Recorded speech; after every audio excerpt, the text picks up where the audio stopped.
Hey boys and girls, today in word study we're going to start learning about some prefixes. So prefixes kind of sounds like a strange word, but really they help us a lot. So prefix, they go at the beginning of a word. So we're always going to say them at the beginning of a word, and they're really going to help us to be able to figure out what words mean.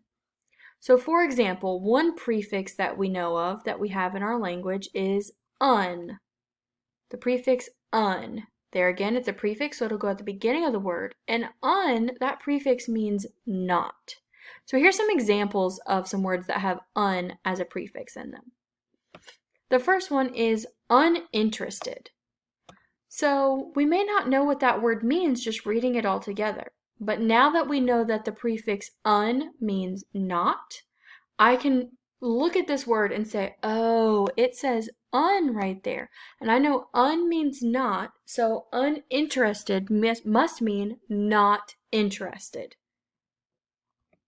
So there is an example of the way that we can use prefixes to figure out what a word is if we don't know what the word means altogether. So let's look at this next one. Uncontrollable. It's kind of a big word. So let's break off that prefix at the beginning and see if we can figure it out. So we know un means not, so not controllable, meaning you can't be contained, can't be controlled. So not controllable. See, we broke down a larger word, and just by looking at the prefix, we were able to tell what the word meant. This last one for un is unable. So pause the video for a moment and see if you can think about what that word would mean, unable.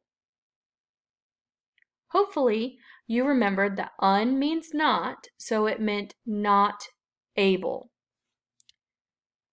Very good. So we're going to learn about a second one. So we have un, and it means not. Anytime we see un at the beginning of a word, it means not. Let's learn one more prefix today. This next prefix is re. There again, since it's a prefix, we will often see this at the beginning of a word. The prefix re means again. So example, this first one should be pretty easy. Replay. Replay. We see re at the beginning, and then we see the word play.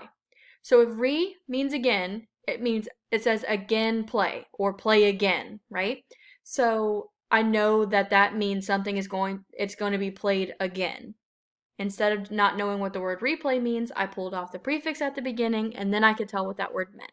This next word is redo. So if we know that re means again, it would therefore mean again do, or do again. So to do something again. This last one, repaint. It kind of looks like a strange word if you look at it all together, but once we break it apart, we know what the word paint means. And when we add re in front of it, it just means again. So again, paint. Paint again. So even though it's a little bit backwards how we see again paint, but we'd really read it as paint again, we still get the gist of what it's meaning. We still know that it's saying, oh, we're going to paint again. We're going to do it again. So these are our two prefixes for today, un and re. It's very important that we learn these prefixes because, like I said, especially when we get large words, it helps us to be able to break those words apart and really figure out what they mean so that we can understand them while we're reading.